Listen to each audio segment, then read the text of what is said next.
இட்லிக்கு, தோசைக்கு, சப்பாத்திக்கு இந்த மாரி குருமா செஞ்சு பாருங்கங்க. அட்டகாசமா இருக்கும். 7 முட்டை அவிச்சு எடுத்துக்கலாம். அவிச்சு எடுத்தாச்சு. கடாயில ஒரு 3 கரண்டி எண்ணெய் ஆட் பண்ணிக்கோங்க. வெங்காயம் ஒரு 3 வெங்காயங்க. கட் பண்ணி நல்லா வதக்கிக்கோங்க எண்ணெயில போட்டு. முட்டையும் உரிச்சு எடுத்தாச்சு. தக்காளி 2 தக்காளி, 2 பச்சை மிளகாங்க. போட்டு நல்லா வதக்கிக்கோங்க. தேங்காய், பொட்டுக்கடலை, கல்பாசி, பட்டை, லவங்கம், கிராம்பு, சோம்புங்க எல்லாம் போட்டு நம்ம அரைச்சிக்கிடணும்.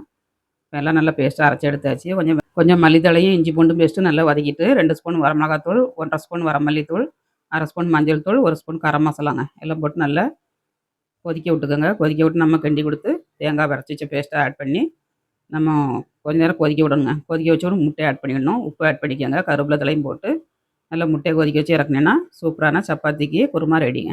இந்த மாதிரி நீங்களும் ட்ரை பண்ணுங்கள். சப்பாத்திக்கும் தோசைக்கும் பண்ணியிருக்கேன். அட்டகாசமாக இருக்கும் டேஸ்ட்டு. வீடியோ பிடிச்சிருந்தா லைக் பண்ணுங்கள், ஷேர் பண்ணுங்கள், கமெண்ட் பண்ணுங்கள், சப்போர்ட் பண்ணுங்கள். மீண்டும் நெக்ஸ்ட் வீடியோவில் சந்திப்போம். பாய். சூப்பராக இருக்குங்க.